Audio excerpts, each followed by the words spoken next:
Bonjour à tous et bienvenue dans cette nouvelle conférence TOTIS dédiée à la réussite en première année des études de santé.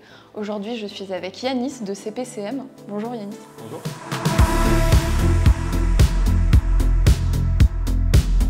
Alors dans un premier temps, pouvez-vous vous présenter et présenter CPCM? Totalement.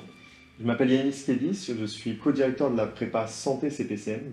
On accompagne des étudiants en PASS, en LAS et en LSPS. Et notre objectif, c'est de maximiser les chances de réussite d'un étudiant qui est scolarisé à l'université et qui souhaite passer en deuxième année des filières MMOPK. C'est-à-dire qu'il y a un étudiant qui est en première année des études de santé, il a une chance sur 4 de passer en deuxième année, avec un accompagnement comme le nôtre qui est vraiment ciblé sur l'aspect personnalisé. On arrive à 3 étudiants sur 4. Très clair.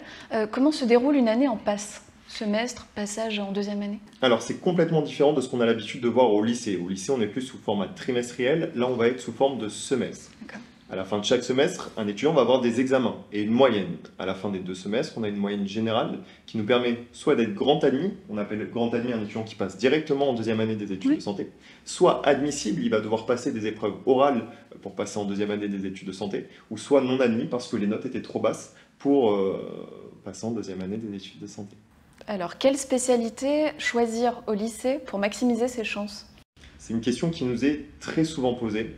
Et pour maximiser ses chances, déjà c'est maximiser ses chances sur Parcoursup. Quand on regarde les éléments clés de sélection des profils, en PASS, en LAS ou en LSPS, ça va être de sélectionner des spécialités dites scientifiques. Mathématiques, physique, chimie, SVT. Et ensuite, c'est quelles vont être les spécialités qui vont aider lorsqu'on sera en première année des études de santé. Là, on va dire que la physique-chimie est la matière la plus représentative du programme de PASS, de la mineure santé en LAS et de la licence sciences pour la santé. Ensuite, les mathématiques vont permettre de comprendre différentes matières. Par exemple, les biostatistiques, les mathématiques vont aider dans la compréhension de certaines matières.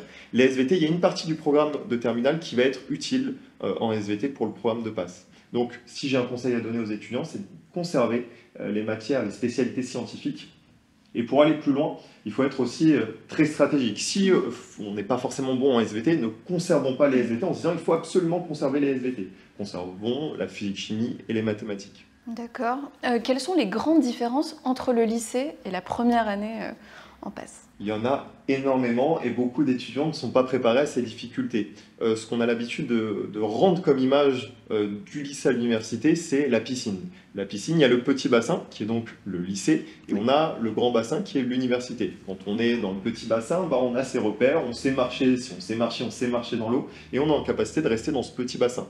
Quand on passe à l'université, on passe du statut d'élève au statut d'étudiant, donc on passe dans un grand bassin. Et c'est là où une prépa comme la nôtre va donner beaucoup d'outils. Comme si on était dans une piscine, on va donner des brassards, on va donner une bouée. On va avoir des maîtres nageurs qui vont être les professeurs et qui vont aider l'étudiant tout au long de sa première année des études de santé pour les difficultés auxquelles il va être confronté. Si on rentre dans plus de détails sur les difficultés, on peut les catégoriser. Il y a d'abord l'enseignement.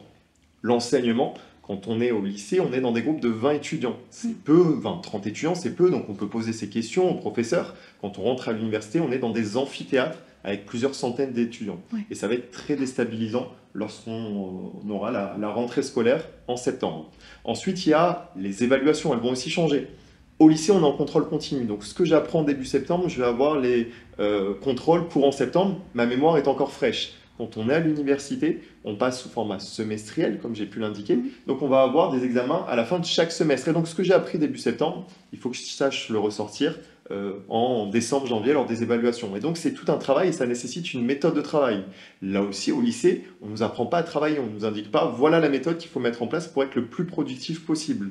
À l'université, c'est l'élément clé de réussite d'un étudiant.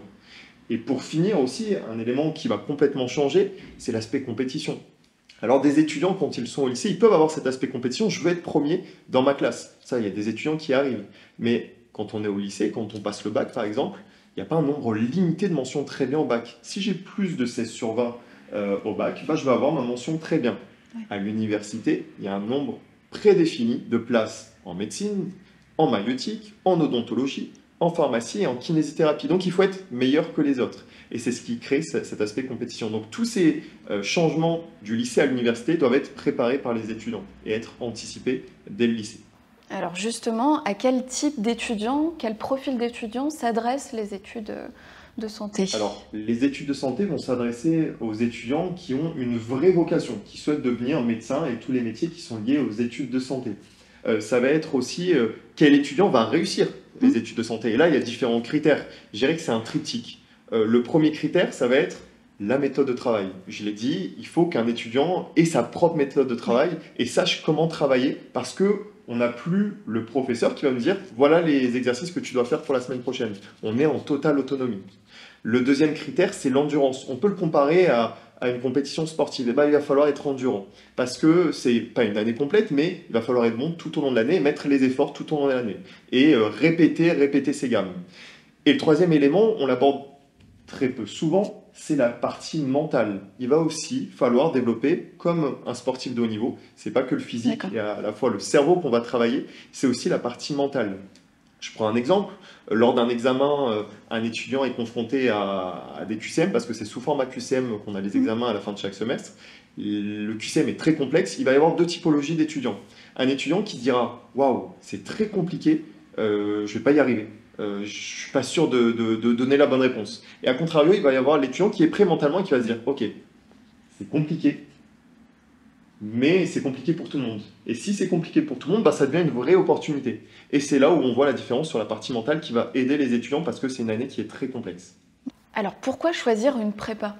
Alors, déjà, dans un premier temps, ce qu'il faut avoir en tête, c'est que il existe des étudiants qui réussissent sans prépa. Ce n'est pas une obligation, alors je ne devrais peut-être pas le dire, mais ce n'est pas une obligation de prendre une prépa. Pour autant, pour maximiser ses chances de réussite, beaucoup d'étudiants font appel à une prépa. La prépa va les aider tout au long de l'année, que ce soit sur la partie mentale, sur la partie méthode de travail, sur la compréhension des enseignements qui sont dispensés à l'université, et surtout pour être meilleur que les autres. Parce que les places sont limitées en deuxième année. Et vu qu'elles sont limitées, je ne peux pas me limiter à me dire il faut que j'ai plus de 10, plus de 12, plus de 14. Si tout le monde a 16 et que j'ai 14, bah le 14 n'est plus intéressant à avoir. Donc c'est vraiment être meilleur que les autres et obtenir sa place en deuxième année des études de santé. Alors justement, comment CPCM accompagne les étudiants vers plus de réussite? On accompagne les étudiants déjà d'une manière très personnalisée. Ce qui nous distingue des autres prépas, c'est les petits effectifs. On est sur des effectifs de 20 étudiants maximum. C'est très peu. Ce qui permet à l'étudiant de ne pas être simplement un numéro, comme il peut être à l'université. On le connaît, l'étudiant. On connaît son prénom, son nom, on connaît son profil académique. Et donc, on va mettre toute une stratégie autour de son profil. On va avoir à disposition des professeurs qui vont être très disponible pendant les séances, après les séances, donc l'étudiant va pouvoir poser toutes ses questions. On va mettre des supports pédagogiques qui vont permettre de comprendre les cours qui ont été dispensés à la fac, de faciliter l'apprentissage. On va avoir des séances où on va beaucoup s'exercer, beaucoup s'entraîner sur la base d'annales, sur la base de questions qui sont aussi préparées par nos professeurs, et on va avoir un suivi individualisé. Au sein du CPCM, on est en mesure de savoir tout d'un étudiant. C'est-à-dire qu'on va traquer en quelque sorte ses performances. Est-ce qu'il participe aux cours? Est-ce qu'après les cours, il regarde les replays des séances? Est-ce qu'il réalise des QCM en autonomie? Est-ce qu'il pose des questions à ses professeurs? Tout un tas d'éléments qui nous permettent de dire « Ok, tous les signaux sont au vert. » Au contraire, on va faire un point personnel avec l'étudiant pour être sûr qu'il est dans la bonne direction, qu'il va dans la bonne direction. Et si ce n'est pas le cas, lui expliquer ce qu'il doit faire pour mettre en place les efforts qui lui permettront d'accéder à la deuxième année des études de santé.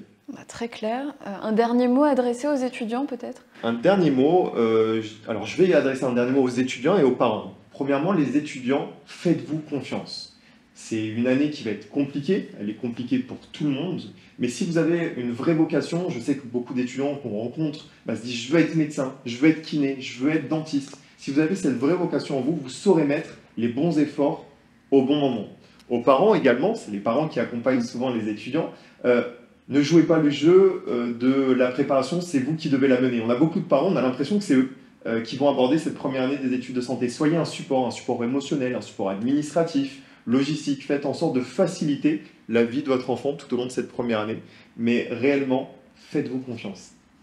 Merci beaucoup Yannis, je pense que le message est bien passé. Parfait. Merci à tous d'avoir suivi cette conférence. À bientôt sur TOTIS.